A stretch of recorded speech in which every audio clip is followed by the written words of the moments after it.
What's up, everyone, and welcome to Project XTalk, an Xbox podcast, episode number 164, presented by Save the Game Media. I'm your host, Kevin, and on today's episode, we're talking our most anticipated games of 2024. And that's it, folks. There's no news this week, just a fun episode all about looking forward into the future for 2024. But before we get to that, I got to introduce my co-host. Hope you had a great Christmas. JamPackSam, how you doing, buddy? What's up? I'm doing very well. Had a good Christmas. We had a little bit of a household bug going around, so we were not able to attend a whole lot of family gatherings and things, but played a pretty good amount of Liza P. I'll tell you that much. So, yeah, it was pretty good. How was yours? Can't wait to hear it. Yeah. It was good. A lot of social engagements to go to. The Christmas Eve party, the Christmas party. It's like 2 days, 13 hours straight of just socializing. And then I always get that afterwards. I'm like, I don't want to see anyone. I don't want to hear anything. Just leave me alone. Let me recede to my cave. But it was good. It was a good time. Yeah, that's awesome. Yeah, I tend to get that way too, especially whenever there's like a work Christmas party and I'm like, wow, I'm talking to a whole lot of people and telling them about areas of my life that are small talk. And I'm like, wow, I've said the same thing 10 times in the past 20 minutes. So yeah, but I am definitely looking forward to 2024. We've got a ton of games on the way, but just a fresh start. It's always a good time of year to kind of reboot everything and start fresh. Absolutely. But if you are new to Project XTalk, we're live every Thursday right here on youtube.com/Save the Game Media. If you can't catch us live, we post every Friday morning on your favorite audio platform of choice. While you're over there, make sure to drop us that 5-star review. Helps us in the algorithm. I'm seeing it. We're getting more reviews. We're getting more listeners. All right. It helps us out. So we appreciate you. That's Apple, Spotify. Does go a long way. If you want to support us further and get early access to Save the Game Media content and exclusive Patreon shows, head over to patreon.com/Save the Game Media. Choose the tier that's right for you, like our current Patreon supporters. So thank you to Fabulous Brianna, Brianna's mom, Brianna's brother, Brianna's wife, Nikolai at Night, Cypher Primus, Brendan Myers, Marcus O'Neill, Lillian, Mimi J, David Hotright, Dave Harp, the Xbox Expansion Pass, Alpaca Tom, and Lee Navarro. Thank you all for your support. We appreciate each and every one of you. But we got the housekeeping out of the way, Sam, so let's jump right into it. You said you've been playing lots of Liza P. Let me hear all about it. Yeah, man. So Liza P has taken over the household. In fact, right now on the other side of the wall, the fiance is in there grinding through Liza P, finishing the last couple of bosses, I think. And so we've been going back and forth on it. So I'll get ahead of her and then I'll take a pause and she'll get ahead of me. And so we've been doing this kind of like back and forth thing on our own individual saves. And so it's been really fun to kind of do that together. But man, what a game. Like if this had come out and it had From Software on it, it would have easily been like a game of the year contender, no doubt about it. Like it's just the fact that it's NeoWiz that's holding it back from being considered like one of the greats. Wow. The lore is so good. The storytelling is so good. The environmental storytelling, like when you read letters and listen to notes back and forth and things like that, the way the world is built is done so well and with such a level of detail, man. It's just a very, very special game. And so I'm not typically a Souls-like guy. I've gotten into them in 2023.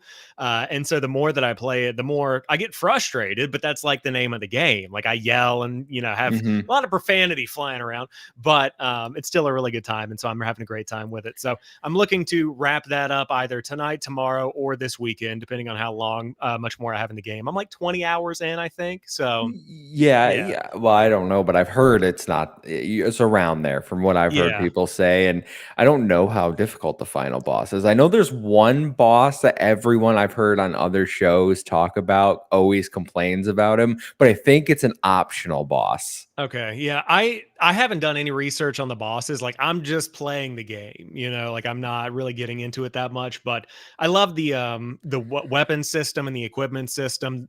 I have not played Elden Ring to any level of depth. I haven't really gotten into Dark Souls before, played a little bit of Bloodborne, but so I'm kind of new-ish to all these systems, but it makes sense when you get in there and you start figuring out how all the pieces fit together. And yeah, I'm just really having a good time with it. So that is what has taken the majority of my time. And then on top of that, obviously, Halo Infinite. You know me. I'm going back to the winter contingency 3. I'm earning all of the winter stuff. I played with the XEP guys a little bit, playing some firefight and getting into the quick play and stuff. But the weeklies have their grasp on me still. I can't break free.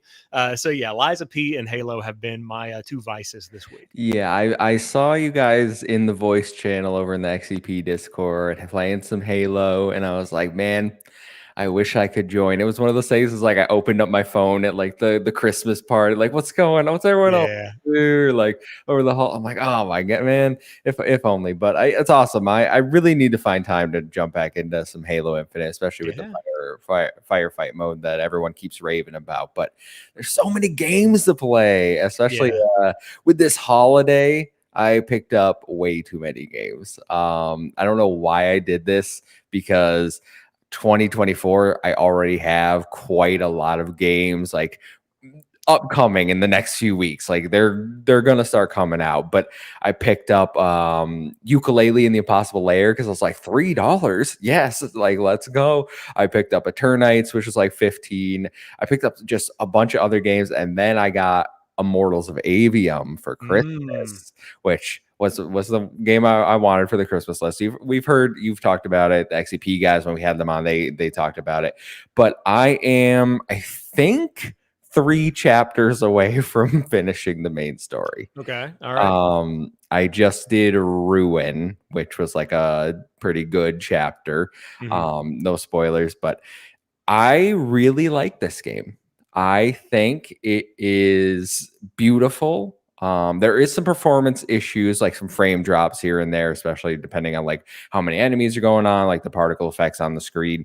It doesn't really bother me all that much, just because I think the combat is pretty fun. I like to use the red magic, which is kind of like the shotgun. So Yeah. Shotgun magic. the lasso, pulling people towards me, shotgunning them in the face is my bread and butter. But I also like the because I've been upgrading it, where you do the shockwave move, the red blast, and then it Yes. leaves like little mines. So then I like have people follow me, and then they all just explode. And I'm like, this is very satisfying. It's not just like pew pew, I'm shooting magic. There's like a little more depth than I was expecting to it, which is great. I'm really enjoying it. I'm probably gonna wrap that up tomorrow, unless Mhm. unless the last few chapters are incredibly long, which doesn't seem to be the case. It seems to be a steady cadence of 30-minute ish, 30 an hour if it's really long. But I did get stuck, as I mentioned to you earlier today, because Yeah. I was like, how did people beat this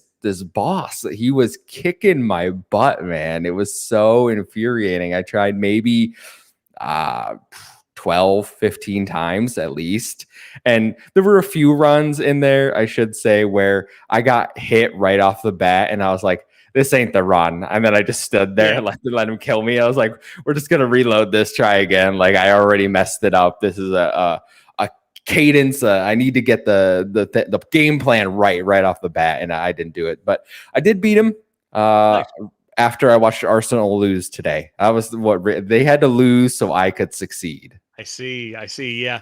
The thing with Immortals of Avium is that, like you said, it's got a shocking level of depth. It's not like, weird or feels forced, but the blue, green, red magic system really makes it have a nice variety to where you can Mhm. kind of approach enemies differently, match the enemies with the type of ammo you've got or the type of magic you've got. And then the boss fights have their own unique elements, like shields are susceptible to the blue magic. And then your enemy might be, you might need the green machine gun magic or whatever it might be. So they do a lot of good stuff with that. And I'm really happy to see Immortals getting the love, at least in the communities that we run in, more than it did earlier this year. So I'm glad you're enjoying it. I'm glad you're finding the fun with it, even when you're getting stuck in those bosses. Yeah, I don't like the green magic, to be honest with, like, that's my least favorite gauntlet. And I did just get a legendary like sigil Yeah. for it, my first legendary. So maybe that'll help a little bit. But to answer Luke's question in the chat, he says, so Kev, did the game deserve better? It did deserve better. It is Yes. definitely, I know it was like 6s and 7s. I think it's a little better than that. High 7, low 8 range is probably what I would score it. I don't think it's phenomenal. And after I beat that boss, Sam, I don't know if you saw this, but my game froze. Oh, I haven't seen that. No. And I literally I was like, if it didn't save me beating this boss, I'm gonna snap my disc in half. Oh my Like gosh. Yeah, it did, that's stressful. luckily. It did luckily. But Yeah. I ran yes. into a couple of issues like that whenever I was playing of like whenever I would load in, the game would freeze and crash multiple times and you would have to load in like Mm. 4 times. I saw a couple of people on Reddit had that one. But it had always saved my stuff. So it was more of an inconvenience than it was anything. But you can definitely tell that it was kind of like, it's an EA original. Like it's the smaller little project that might be just dipping their toe in Unreal Engine 5, figuring out how things work. So it's got a slight layer of jank on it, but it definitely deserved more attention than it got, 100%. It makes me feel bad for Ascendant because they had to lay off like 50% of their studios due to the performance, and I'm just like, oh man, like if you had released it at a different time, I think Yeah. we could be talking like maybe not no one gets laid off, but maybe not 50%. Like I think it could. There's a world where Immortals of Avium does better than and gets more recognition. Yeah, I think so for sure.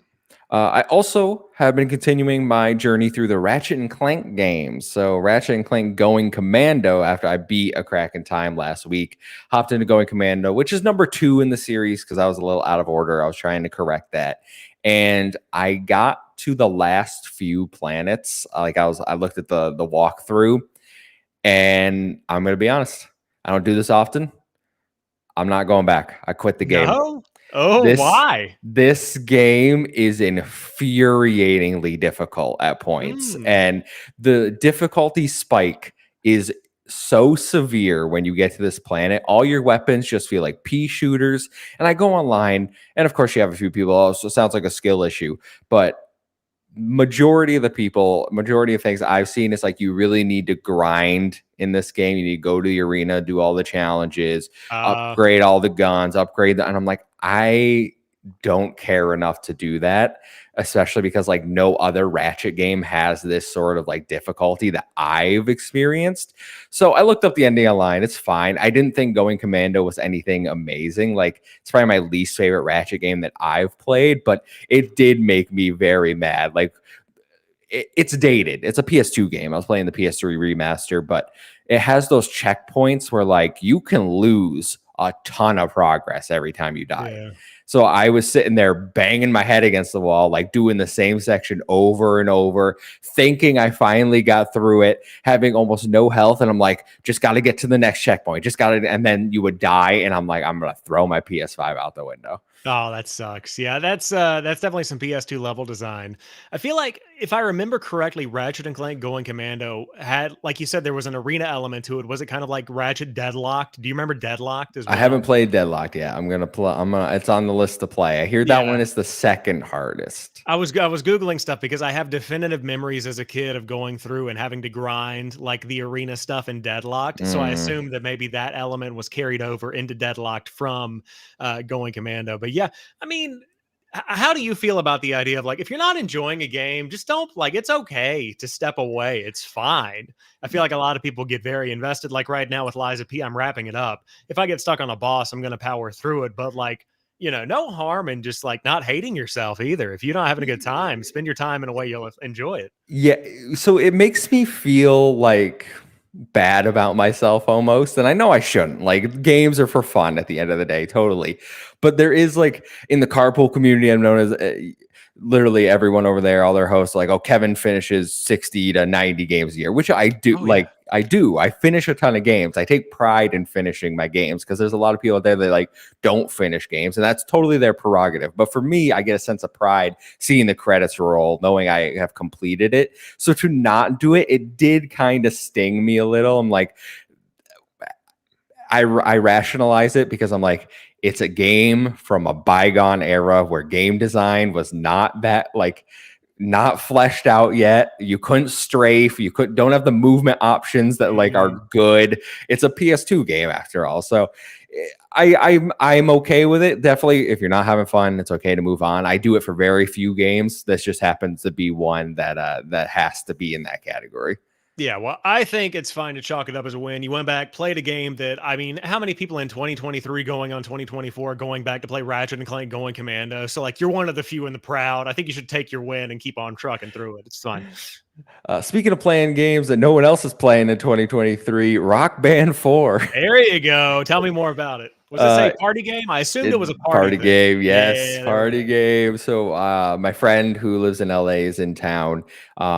Me, the brother, we went over there, had some Chinese food, and then we're like, let's boot up Rock Band. We haven't had the Rock Band party in a while, with everyone being so far away. But this just reminds me how much I love Rock Band, man. We spent probably 40 minutes going through like what were the new songs they added, and we bought I think 40-ish songs, which is like we need that. I don't know if we're gonna sing it. We need that one though. And then we proceeded to play for 4 hours last night. And that's probably, if everyone's hearing my voice is a little strained because I was, singing off and on for those 4 hours, mixed with some karaoke that the holiday parties had. But man, I love Rock Band 4 so much. I really hope they come out with those new guitars, which is the rumor for that Yeah. Yeah, the Fortnite game mode. PvP is putting out the guitars. I saw that. Yeah. We need them. We need the new ones. The old ones are breaking down at this point. We need new microphones too. All right. We need new everything. Rock Band 5, make it happen. But man, it's such a good game. It is. Yeah. Rock Band. I was never a Rock Band guy. I was always a Guitar Hero guy. Mm. But that was mainly because I was like a single player. I didn't have the party experience of playing Rock Band a whole lot. Like I did a couple of times in high school and college, but nothing like huge. So yeah, Rock Band 4 is definitely a good time. I'm happy to see a rejuvenated love for the harmonics games through Fortnite. Like if that's how we got to go about it, sure, I'll take it, whatever. But I would love to see the music rhythm games come back. I think that I have Guitar Hero for the Wii somewhere in the storage room with like a couple of guitars, and having this conversation is kind of making me want to go bust it out. Mm-hmm. So might have to dust off the nunchucks or whatever and get back into the Wii world with some Guitar Hero on the. I'm sure that'll look beautiful with the Wii upscaled to 4K on the new TV. That's just going to be perfect. So what I love is I had my girlfriend's sister got their family a PS5 for Christmas. They had a PS3, and she was like, "Well, my Rock Band stuff still work." And I had to break the news that like PS3 stuff doesn't work on the Yeah. PS5, but the Xbox 360 guitars work perfect on the Series X still, which is Yeah. like, man, Xbox has nailed this backwards compatibility once again. You do need an adapter for the drums, which is weird, but that's the only thing. Like everything else, guitars, microphone, it just works. Yeah, that's awesome. I think Sean Capri has talked about it before. If he's gone back and played Rock Band a couple of times, and it's just great to be able to have those old experiences. I mean, we talk about great game preservation. That's one that I would love to be able to see in 20 years of like, hey, I played this when I was a kid. Let's go boot this up, and you've got your 40-year-old dad playing with the kids. Like it would just be great. So I hope that's a thing.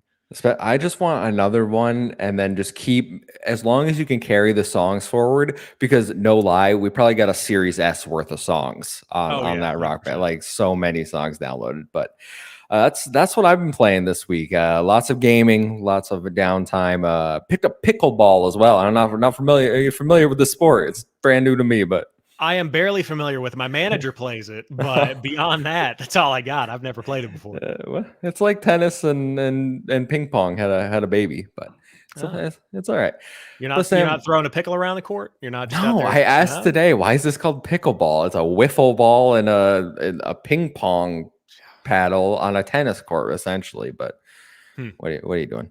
Anyway, we're not here to talk about pickleball. Sam, we're going to talk about our top 10, top 5 each most anticipated games of 2024. I'm going to let you go first, my friend. We do have some community submissions, which I'll sprinkle in and out through the show. But what is your 5th most anticipated game of 2024? So mine aren't in any particular order, but I think I can order them. I can order them in that way Okay. off the cuff. So my 5th most anticipated game of 2024, I'm going to say, is Star Wars Outlaws. Ooh, okay. And so I'm very excited about this one because Ubisoft has been on kind of like an upswing. And so seeing the early gameplay for Star Wars Outlaws, it feels like the Han Solo game that we've never gotten before. And it's kind of got that bounty hunter kind of vibe to it. So between the early looks at gameplay and the overall tone that they've set, the fact that Ubisoft has had this Star Wars game cooking for so long. I'm excited to see just what they do with it, and to see if they are able to kind of nail this big IP, because I think they've done pretty well with Avatar. Like, I haven't played it for myself, but all in all, it seems like the reception was pretty good for that one. It was Avatar cry, like we've talked about that. Um, but Star Wars Outlaws definitely has a good overall look to it, good overall feel to it. Again, it's set, I believe, after The Empire Strikes Back, if I remember correctly. And you can correct me in the comments if I'm wrong, but it is back in that golden age of Star Wars. So it's not going to be newer stuff. It's not going to be some kind of weird spinoff. This is kind of in the meat of where Mhm. a lot of people put their mind whenever they think about Star Wars. So this is in my top 5 just because the gameplay looks solid. The overall story seems like it's a really good start. And of course, the game, this is a cinematic trailer, but when you get into the gameplay later on that Ubisoft showed during their conference earlier this year, like, there's a lot to love and look forward to there. So definitely looking forward to checking this one out.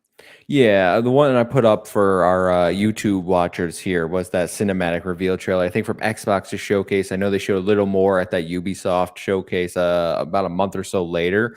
From what I've seen, I think I'm interested. I'm not over the moon about it. I do think this looks more promising than some, for more interesting, I should say, not more promising, more interesting to me than say Jedi Survivor does, because that those games, well, I think beautifully. They look stunning. Nothing really pulling me in here.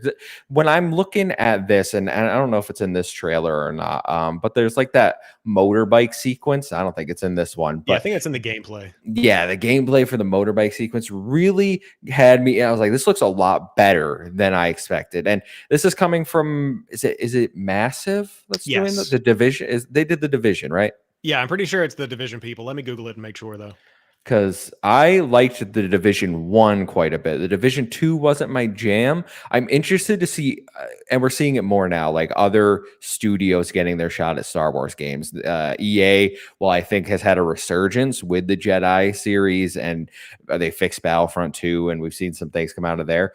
I want to see more and more teams get their chance at telling the stories. And Ubisoft, while their games haven't appealed to me, this is what is this open world? I can't remember the details about it. I'm not entirely sure. That slips my mind, quite frankly. But it is Ubisoft Massive. I do know that. Okay. And so whether it's open world or not, what I'm hoping to get from this would be the equivalent of an Uncharted, or if it is open world, an Uncharted Lost Legacy set in the Star Wars universe. And Mhm. I'm a sucker for anything Star Wars, and I'm not like a hardcore, deep lore fan, but I just love the Star Wars universes. Like, even diving into Jedi Survivor, I love the overall tone of the world that's being created over there. And so this is one that's really intriguing to me just for those reasons. But I think there's going to be a lot to love here as even a casual Star Wars fan. It just looks like a good action adventure game, and if it looks as good as it looks in the trailers, I think we're in for a visual showcase too of what Ubisoft can do. Yeah, I'm worried because we know that Ubisoft delayed a game. They didn't say which one they delayed. People were speculating it was Star Wars Outlaws that maybe got pushed back. So I'm wondering if this does actually come out in 2024. But if it does, I think all signs point to it being at least a good game, like that 8 range, you know? Yeah. And I just Googled it. It is and they say, quote, first ever open world Star Wars game. Oh, Don't know about that one. Maybe you could say that, but either way, it is an open world Star Wars game. So I first definitely, yeah. I don't first know. ever open. Is that true? I mean, I'm trying to think of an open world Star Wars game. Like, Jedi Survivor and Jedi Fallen Order are kind of, but not. Like, you can go wherever you want, but it's also not like a, hey, go do whatever you want kind of thing. Yeah, it's like So sectioned off. Yeah. yeah, maybe it is, but either way, Star Wars Outlaws, if it gets pushed, it gets pushed. I can't imagine it getting pushed beyond like fall. Like, it's got to go from like, I think if it's slated for April or March, whenever right Hmm. now, if there is a specific spring release date, which I think there is, uh, maybe October, November, I could easily see that hitting that, but it's fine. Take your time. We got plenty of Star Wars stuff. It's all good. We do. Okay, well that's a great pick. Not on my list. All right, so I like. I'm sure we're gonna have some diversity here, but let me kick it off with my number 5 here, Sam. Okay. The Plucky Squire. Ooh, good pick. Good pick. So anyone that's been listening to the show, and this is a PlayStation trailer, I know, don't kill me. But anyone that has been listening to our show for a while knows that I love 3D platformers. I love collectathons. And this game is beautiful visually. Like, I cannot get over the stunning artwork, especially because it goes from 2D to 3D. Like, that is really my draw here. I've heard some people say it's like indie Mario Odyssey, and I totally get the comparison. Right there, it just jumped out the page, and now it's a 3D environment. I cannot get over how good this game looks. I was really sad that it didn't come out this year, although probably better that for the game to release 2024, let it get a little more polished, let it get out of the crowded window. I really hope this releases in a time where like it can get the shine and not be overshadowed by like a huge release. Like, don't put it out when Elden Ring DLC is coming out or something, Yeah. you know? Like, we really need to choose the release date. But everything I've seen from this game is being a Devolver game, which they usually hit for me. They know what I like. Everything I've seen from this game is a Kevin ass game that I cannot wait to play. Yeah, it definitely has caught my eye since the beginning, just because, like you said, of that art style of 2D popping into 3D. And I'm hoping that it's got the humor that I kind of expect from this kind of game. Obviously, it's a Devolver game, so there's a certain expectation that it's going to be either gruesome or funny or whatever it might be. But this is one that I think everybody should really have their eye on in the indie kind of space, just because it is something that's so unique. Like, you look at this and you don't realize whenever you first see the trailer that this is just the game itself, and you're getting ready to see it kind of pop off the page and really become its own thing. So, yeah, I definitely think this is one that should be on a top 5 list, totally deserving to be on a top 5 list. And we'll see. Does it have a release date yet? Do you know? There's no official release date outside of 2024, as far as I know. It looks like it's combining Mario and Zelda. Like, the more I'm looking at, because it has Mhm. some action adventure elements to it, especially in the 2D environment where he's like hack and slashing, throwing some bombs.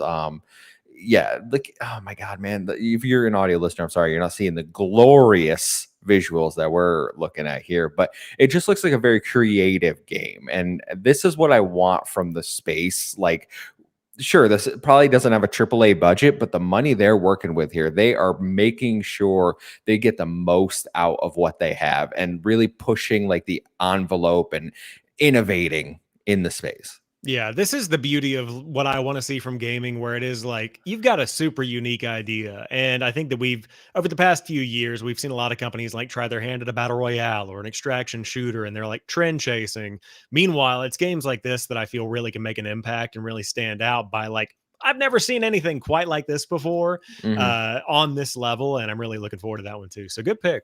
Yeah, absolutely. Well, before we get to your number 4, Sam, I want to bring in Alpaca Tom, who shared his top 5 with us.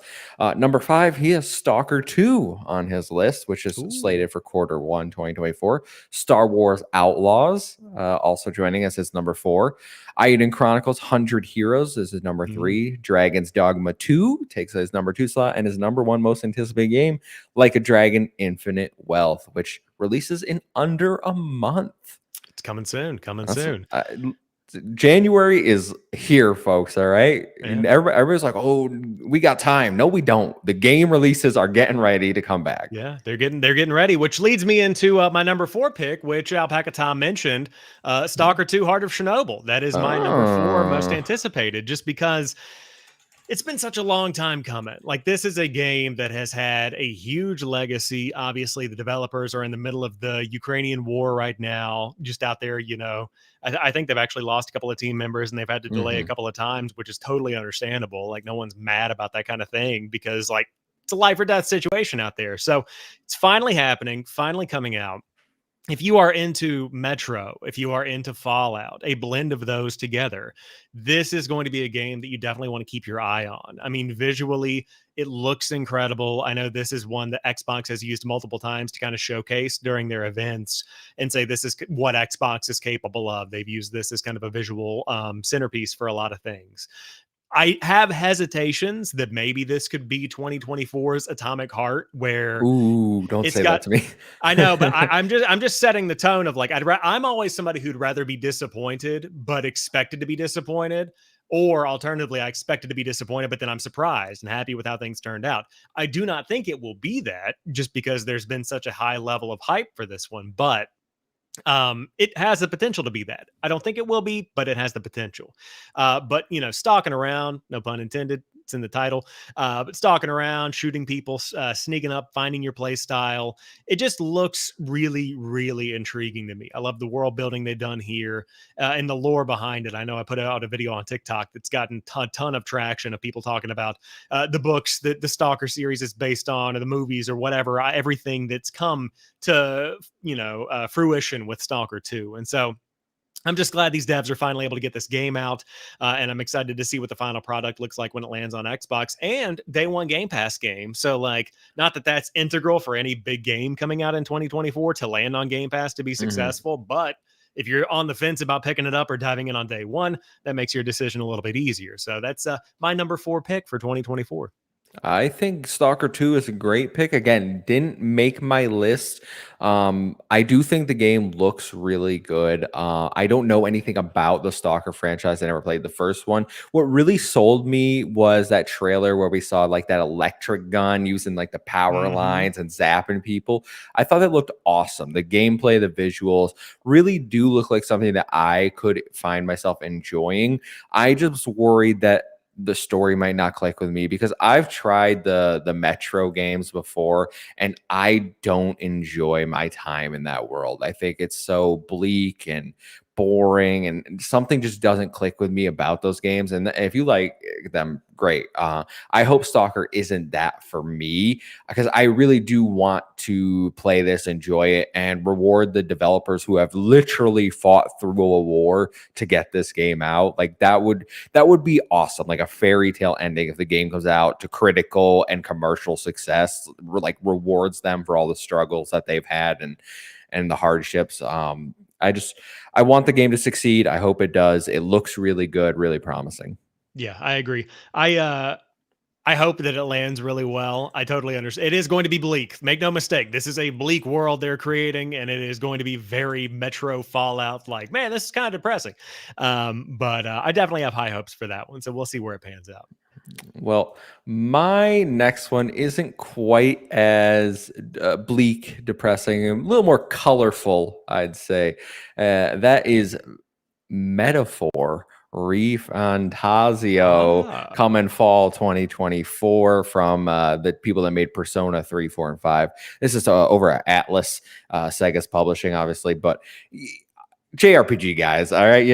I could have picked a lot of games for this list. I was thinking about Persona 3 Reload, which we have coming a little sooner.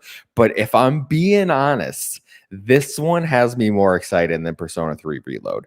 I'm excited. Don't get me wrong, excited for Persona 3. I think the new visuals and the remake is well needed because I tried playing the one that's on Game Pass right now, and that game has not aged well. But the new IP, the stunning visuals, I don't know what's going on half the time. I can't wait to learn.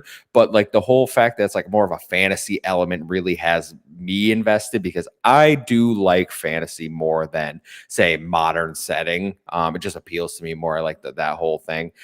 But like I can't get over the anime cutscenes. It has a great soundtrack from what we heard, which I'm not going to play. I don't want to get copyrighted strike, but yeah, I'm really excited for this one. And the fact it's coming day one to Xbox as well. We're finally getting that JRPG support that I've so long asked for. I really have no complaints and just can't wait to play it. yeah. This is not one that I'll be checking out, but What are you I talking know that. about, Sam? It looks right up your alley. Yeah, yeah, it's not really me, but I appreciate the variety that we're both bringing to this conversation, and I know that whenever this one was dropped during the Xbox showcase, it drove a ton of hype and conversation. So people are definitely excited for that one. So I'm glad to see it on the list, just because I think it represents what a lot of people are looking forward to, and it's cool to see kind of Xbox branch out of that.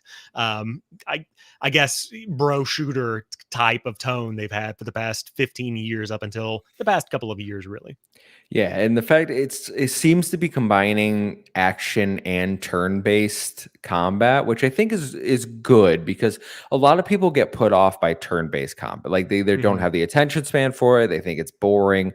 So if there is a way to integrate more action into, and I think we've seen RPGs do that this year with things like Sea of Stars and Super Mario RPG, where you have that more active turn base. This seems to be taken to another level, which maybe we see more and more of that. Even Infinite Wealth is doing that to a certain extent, where you get things like Kiryu, when he's in the party, he'll actually like be able to do his button combos to get a little more involved. So I think it's really interesting as we see JRPGs kind of advance. And Yeah. Luke confirms my mind. I don't have the attention span for turn based, and I think it's boring.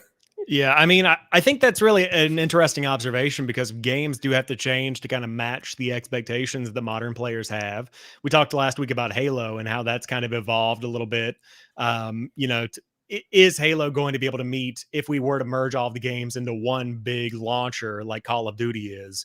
Would Halo Combat Evolved throw off the expectations the modern players have? And so, to your point about Persona 3, I think you were talking about, like it's just got some age on it, and so it needs to get the new coats of paint for that type of game can really go a long way in bringing in new players that'll be your next generation of people. So yeah, looking forward to seeing how it pans out for you. Again, not for me, but more power to you. All right, Sam, hit me with your number 3. My number 3, going through my list, trying to decide which one of these I like the least, but I'm also excited about. I'm gonna go. I'm gonna go Black Myth Wukong Ooh, for my number okay. 3. So, like I said at the beginning of the show, I'm on kind of like a Souls-like kick. You know, I'm getting Yeah. into that. Played some Wolong earlier this year, Lies of P. Might dabble in some Elden Ring. I've got it. The fiance's played it, so I kind of want to continue my streak while I've got it going. But yeah, this game looks like it's going to be the first game. If it can run well on Xbox Series X, that is the big thing for me, and it should be able to. But this looks like the first game that's going to really be like a true visual showcase of what Unreal Engine 5 is capable of on next gen hardware when it's been optimized and worked on really, really well. Now, proof is in the pudding. We'll see what happens when this bad boy comes out, because it could run like hot garbage. I don't know. But based on the gameplay that we saw during the Game Awards with the announcement for the release date and things like that, which I believe is what you've got pulled up here, It is. um, it just looks awesome. The gameplay looks awesome. The art design looks great. It's based on a novel from 1592. Like, it's got a lot of deep lore in it. Like those shots that we're seeing right now for the YouTube audience that's watching along. Oh my gosh. The level of depth here, I just can't wait to check it out. So this looks like something that's going to be right up my alley for the type of interest that I've had lately. And I'm excited to finally dive in and give it a shot. I don't know if we lost Kevin or not, but I don't have his video. Can you hear me? I can. That's so weird. My video just disappeared, and I don't know why.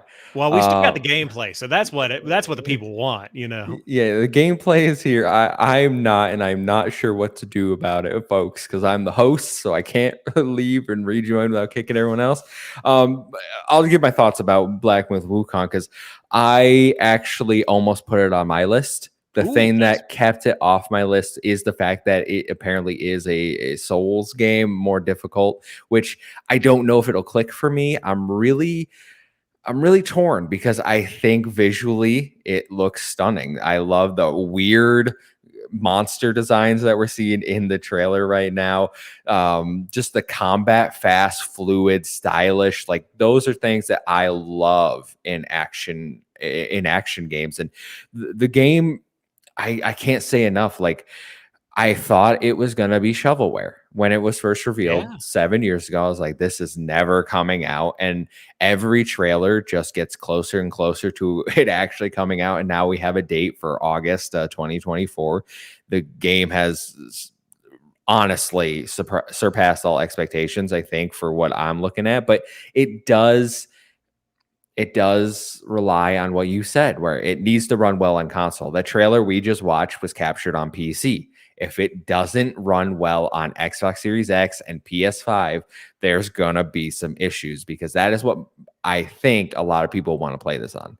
Yeah, I definitely have some hesitations around it being ready to run on console. And I think that with this type of game, it's almost a requirement to really have it at 60 frames per second in 2023. I don't know if Kevin's gone or not. All right. I just see nothing and then the screen starts moving. I don't know what's Um, going on. yeah, but I mean, I can turn my video off. We'll just be a sensual ASMR podcast if you want. It's fine by me.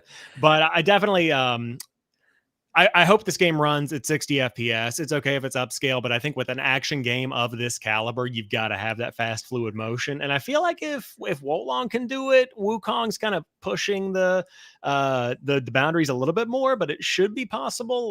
We'll see how far they can push the Xbox Series X. We're really getting into that part of the generation where the power is ready to be tapped, and we'll see how hard it can really be tapped. Yeah, we need to really test these machines now. And I know some people are like, well, this is why we need pro consoles. I'm like, well, let's just start the next generation then at that point. And people, it looks pretty crazy. I'm going to try to refresh. All right. So hold with me. Okay. Hopefully it doesn't mess everything up because you look insane just talking to yourself, Sam. All right. All right. Yeah, we'll hold in there. What's up, chat? I see we got Xbox expansion pass. What's up? Oh, Kevin's back. Oh, I was going to take that thing over. We're live. We're live. All Phenomenal. right. Sorry, guys. We fixed it now, but let's keep the show rolling, okay? Because my number 3 most anticipated game of 2024, and maybe the trailers is what broke us. I don't know. It's Like a Dragon: Infinite Wealth. I absolutely adore Yakuza Like a Dragon. It was my entry into the Yakuza Like a Dragon franchise. Ichiban, the switch to turn-based combat really let me experience like a brand new story, even though it was the 7th entry, but you didn't need any prior knowledge. You didn't have to play Kiryu's story to get into it.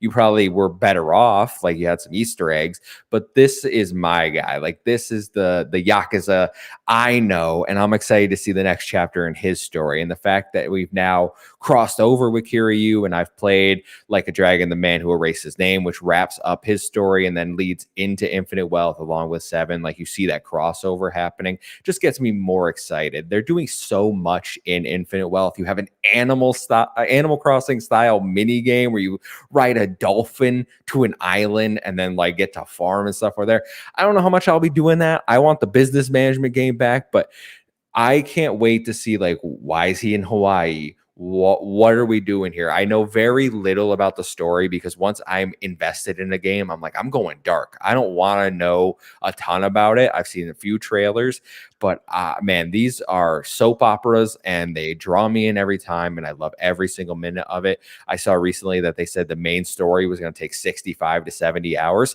We'll see about that. That seems a bit extreme to me. Yeah, it's a little much. Yeah, that's like a whole RPG worth of stuff over there.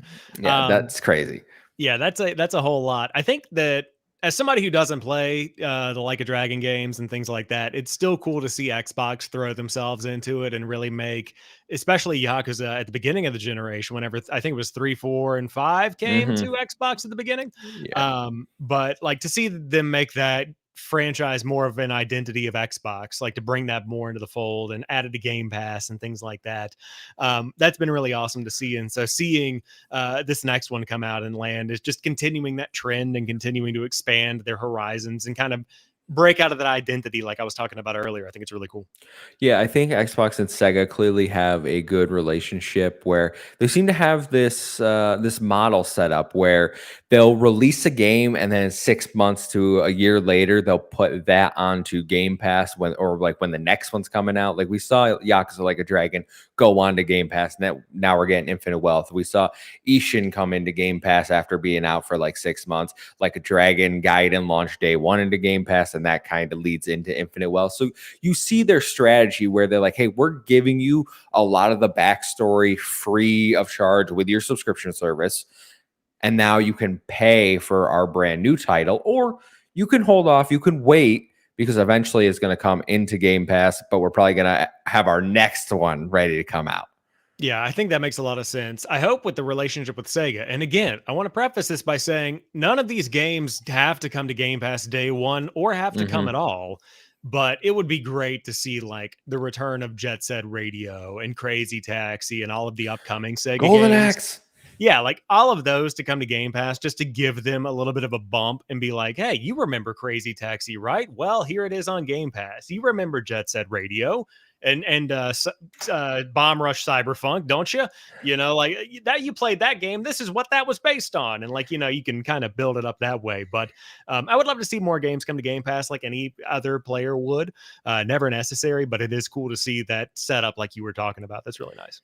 King Arthur in the chat says, I'm hoping to be done with Baldur's Gate 3 before it's time to play Like a Dragon. So I have a few games, not Baldur's Gate 3 level big, but a few games I'm hoping to knock out in the next month so I can just fully. Here's my issue, though. Okay.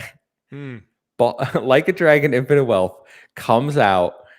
Then 2 days later, I have Grand Blue Fantasy Relink. And then 2 days later, I have Persona 3 Reload. Like, what are you do? What am I? How do I choose? How do I choose which game to play? They're all giant JRPGs. I don't know. I don't know what to do. I don't know what to do. Yeah. It's tough, man. I mean, like that's the problem that so many people have with so many games this year. I mean, we saw what happened with October, where it was just game after game after game. Not quite in that close of a proximity, but especially with that similarity, you've got some tough decisions to make. Yeah, and then by the time I beat all those, if I can beat all those in a month, then I have Final Fantasy VII Rebirth. Yeah. Say maybe we'll rock paper scissors. I'll help you pick. I don't know. Figure it out. All right. Well, let's hear from Hopple, who also writes in, just like you can if you join our Discord, link down below. He says, number 3 most anticipated game, Tokyo Stories, which is only available currently on Steam. I'm not familiar with Tokyo Stories, but maybe look it up. Number 2, Persona 3 Reload. And number 1, Like a Dragon Infinite Wealth. The Like a Dragon hype is real, Sam. It is. It is indeed. I have not heard of Tokyo Stories either. I Googled it. Dig the art style, though. Big fan of that. Looks nice. Well, Sam, as you're looking at that, what's your number 2 most anticipated game? My number 2 most anticipated game is Warhammer 40K Space Marine 2. Let's go. I am very excited about this one because we've talked about it multiple times on the show. I replayed Space Marine earlier this year on PC. I have the Xbox 360 version, which is unfortunately not backwards compatible, but on the TV behind me, I do have an Xbox 360 hooked up. So I want to do a playthrough to get all the achievements and things like that with Space Marine before 2 comes out. But I mean, the tech in this one looks great. The gameplay looks awesome. The overall look of the game, just because it's been improved so much in the 10 plus years since Space Marine 1 came out. You just can't help but be excited about it. I love the, how did I describe it? The imperialistic Gears of War is, I think, the way that I've talked about it before. Like, I love that vibe. I love that universe and I want more of it. And so Space Marine 2 is going to give me more of that. And I think it comes out October. Is that right? September 9th. Yeah, that sounds right. Somewhere around there. But fall 2024 cannot come soon enough. I'm very excited about this one. It is coming out. I know they just put out the release. Yeah, September 9th. You are right. So yes, very excited about that one. And if you haven't played the original Space Marine, you definitely should. I think it's on sale right now with the anniversary edition. I'm trying to search for that right now, but yeah, totally worth your time. Holds up super, super well. Definitely a good game to check out. Yeah, the original one you convinced me to play this year. I picked up the anniversary edition on Steam and I played the whole thing on my ROG Ally. Phenomenal game. Absolutely. Still looks very good. Even like I was playing at 1080p 120, like gorgeous game. Beautiful. Like the combat was so much fun, just hack and slashing. It had that had those brutal kills that you get from something like a Gears of War but it was a little more satisfying to me than like just chainsawing someone in half. I don't know, because you also then get like the booster pack where you can fly and do all that stuff. I don't know, man, that game really took me by surprise. One of my highlights of the year was going back and discovering that game and how much I loved it. And I can't wait for the second one. It didn't make my top 5, but I did consider it. Another one. If this was a top 10, our list would like the 6 through 10 would be mine. I don't know what your list is for me. Like that is, it's so good, man. 100%, man. Yeah. I'm super excited, especially because this one has like 3-player co-op. So I'm hoping to get some people together, play through the campaign. I don't know if there's like any other multiplayer modes in. I'm not sure if I'm not sure. Yeah, but like if they added a horde type mode, I could see that being awesome. Yeah, that sounds great. And I was just gonna say, I looked it up on Steam. It is $12 right now with the Steam sale to get the anniversary edition that's gotten the better graphics and things like that. It Mm-hmm. came out a couple of years ago. So Do yeah, that. totally worth it. I would love to see, like you said, the Horde mode come out if that's going to be a thing for them. But yeah, Space Marine just on another level. Even if you don't care about Warhammer 40K on like the level that Henry Cavill does, you are going to be able to appreciate this from like I like ripping aliens and monsters apart with a chainsaw gun lancer thing. It's great. Yeah, you'll like it. You almost slipped that Henry Cavill comment by me. And I was Oh yeah, like, just I get slide it. that in I there. Yeah. remember. Yeah, yeah, he's a nerd. My number two most anticipated game, though, sticking with the JRPG theme here, Final Fantasy VII Rebirth. I know it's not coming to Xbox, but I gotta be honest with everyone.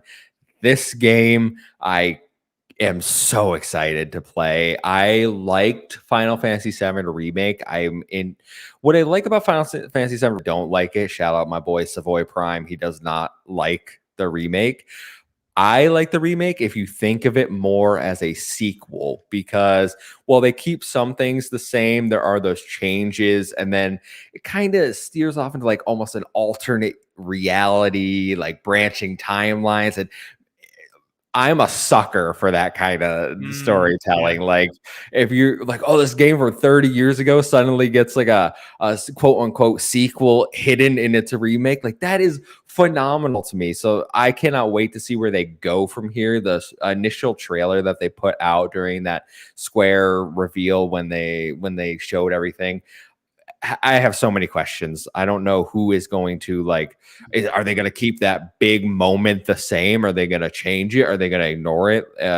Is the bad guy going to be the same? Even like what happens to Zach? And this doesn't mean anything to you, Sam, probably, but I have so many questions. It looks absolutely gorgeous. I cannot wait for the end of February to play this game.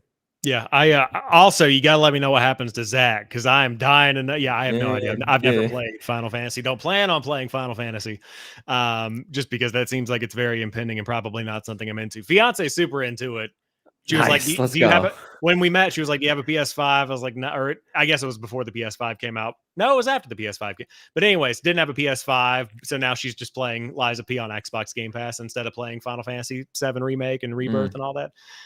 But yeah, I know this one's super hyped. I know during the Game Awards, even just the score got people hyped online. Final Fantasy is a very special thing for a ton of people, and so I know that is on many top 5 games of the most anticipated 2024 lists. Was your fiance's Christmas list PS5 Final Fantasy VII Rebirth? Because Uh, that's what I would have put. I think she's kind of making me make that call. You know, I've always said like I Okay. told myself when Spider-Man 2 and God of War Ragnarok come out, I will get a PS5. They came out still holding strong. Haven't bought one Uh, yet, mainly because I don't have the same amount of free time I did when I made that statement a couple of years ago. But it will happen eventually. It will happen. all right, all right. PS5 Pro next year. It could. Rumored, Yeah. apparently. Yeah, Depends if I have a car big enough to bring it home from Best Buy in. We'll see yeah. how big that bad boy is. And then you have to clear out like a whole corner in your Yeah. home I mean, for it. I would have to move this shelf on the right, and then I would have to rent the U-Haul pickup truck to It's a go back tower. up. Yeah, I mean, it would have to come up to like at least Spartan Lock here. I mean, it's gonna Mm-hmm. be like 10 footer, 11 footer. It's a whole thing. Yeah, it's a It's a big whole thing. thing. Yeah, Yeah. yeah, But yeah. I have my final game if you're ready for that, or do we have more listeners to go through? We have one more listener list, and Luke in the chat says, "Sam, it's time for PS5. Spider-Man is S tier." Listen, we don't talk about that here. This is an Xbox podcast and the competition doesn't exist. So I don't know if you didn't get the memo, but no, it probably is. I'm just trying to say, I want to buy a house one day, you know, and like I have statues to buy, You you can know? live in your PS5. It's true. Yeah, I could crawl in the little USB-C port because it's just such a massive machine. Are we Yeah. killing this joke or is it still No, no, going you well? just I gotta can't run into tell. the ground. Yeah. Dave Jackson writes in, just like you can again in the Discord. He says, "My top 5 in no order: Final Fantasy VII Rebirth, Like a Dragon, Infinite Wealth, Dragon's Dogma 2, Elden Ring DLC," which shout out Elden Ring DLC. I think a lot of people, can I just say, No Limits crew thought that was coming this year and picked it for Dang. fantasy. You're so stupid. I tried telling, I Dang. tried, just like Last of Us Factions. I told them, like, you guys are so dumb. What are you doing? And then they picked it. And Silk Song, which he puts a little clown emoji next to. Ah, yes, the clown emoji. Silk Song has got to land next year. Like it has We got to said be that next this year. year. We said that this year, though. I know, Sam. but they put out a statement saying that they were going to delay it out of 2023. That has got to be, I imagine, a summer game. I can't imagine it not. I mean, I can, but like it's got to be that. I thought that this year, though. I was like, it's got to be a summer 2023 game. I don't know. I mean, like whenever they're ready for sure. I just feel like we're at that point where it's like, okay, really? Like, come on now. It's gonna get kicked again, you know? It's it's at this point. You know what is funny to me? Speaking of games getting kicked, is I have a few friends who suddenly brought out of the blue the other day. They were like, "You excited for Skull and Bones?" I'm like, "What are you talking about? What?" They're like, "You heard of this game?" I'm like, "Bro, this is a meme. It's been like Oh my online for gosh. 8 years." And they're like, "Nah, I played the beta. Really looking forward to it." I'm like, "Oh, you do you. You do you." I'm not Interesting. raining anyone's parade, but uh, apparently delays can work. Yeah, I mean, I hope the best for Skull and Bones. Let me tell you, I played that beta, and I don't know if I just was not in the mindset to play that beta, but I was like, "There's no way, man! If they give me a code to review it, I'll gladly accept it, and I'll take it, and I'll do my thing with it." But, we'll see what happens with that one. But I don't know. I don't know, man. That's not looking good. All right, Sam, your number one, your most anticipated game of 2024. Number one, Hellblade 2. I am very, very excited to see what happens with this one. Visually looks great. We saw tons of trailers and things. We got one at the Game Awards a couple of weeks ago, but Hellblade Sinuous Sacrifice was such a special, special game back whenever I played it in. I think I played it in 2019. I think it was winter of 2019 when I played that on the Xbox Series X because it was one of the games that I played when I first moved out of my parents' place and I got my own apartment. Hmm. And so I remember playing that, and it was just a super, super. It was one of those games where it was kind of like God of War, where I was playing it and I was like, "This is something special." And I know that there's tons of comparisons between those two games already, just in terms of vibe, but the message behind it, the way that it has great audio design and it really brings you into that world. We talked about it a couple of weeks ago. It might have been last week's show where I'm well, like you, excited to see how they bake more gameplay and combat into things because we got a couple of snippets, but I want to see more of what that's actually going to be like. But overall, I mean, it's been such a highly anticipated game for so many years at this point that I'm ready for them to get it out, see what that ends with, and to see where the story goes from there. But that is my number one pick for 2024. We finally overlapped, Sam. My number one, There we go. Senua's Saga Hellblade 2. I can't tell you how excited I am for this game. I will try to put it into words for the podcast listeners, but I absolutely adore the first Hellblade. And I understand it's a walking sim, it has some puzzles, the combat is mediocre. All right, I get all that.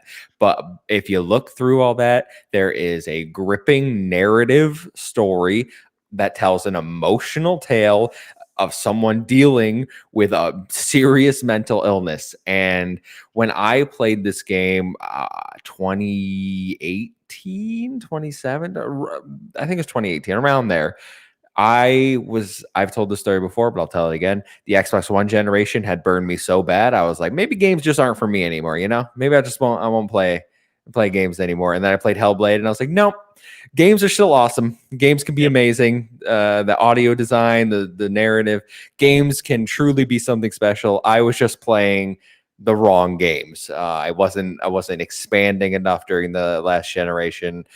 Maybe I should have got a PS4 and looked over there if the Xbox was letting me down. But I credit Hellblade with really keeping me in the medium and reigniting my love of games. So this is a special game for me to see it get a sequel, and the fact that it looks so good that we've been waiting. It's going to be 4 years at this point because it was revealed with the Series X at the Game Awards. We've been waiting so long. The combat do think looks improved. It looks more visceral, more bloody. So I have high expectations for it, but honestly, even if the game doesn't critically come out and hit the tens, nines game of the years, which I hope it does, even if it doesn't, I know that this game is going to be special for me. Yeah, I think that's what I hope to get from it. I hope that it gets those Game of the Year nominations. I really do. I think that it has a better chance than it would have had it come out this year, just because next year is not nearly as stacked as we saw with 2023. In particular, PlayStation just doesn't have a much as much of a robust lineup as they did this year with Spider-Man 2 in particular. So to see Hellblade come out, I really think it's got a potential chance to be a big win for Xbox, but also just in general, like for gaming, for the storytelling, for this medium. It's got a lot of potential there. And also, if you haven't played the original one, it's on Game Pass. And if you don't have Game Pass, it's currently $4.50 on Hmm. Steam and Xbox. So, like, I mean, for 450, you can get a really good gameplay experience. And honestly, I'm kind of thinking about going back after I finish Lies of P and like doing another run of it just to refresh myself.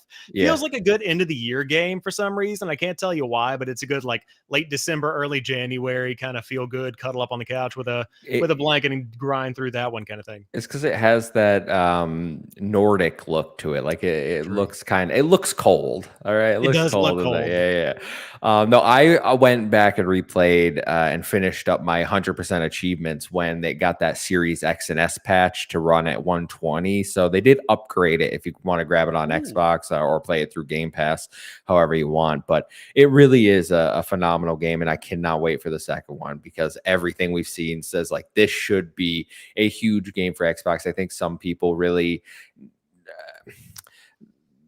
they're down. Maybe I don't want to say downplaying the significance of Hellblade 2. I think Xbox clearly believes in the game. Like they revealed it with the Series X. I feel like they're giving Ninja Theory like the money, the time, really propositioning or like holding them up like we believe you guys could be a great like Naughty Dog level studio, like let's give them the ability to succeed and achieve that kind of acclaim.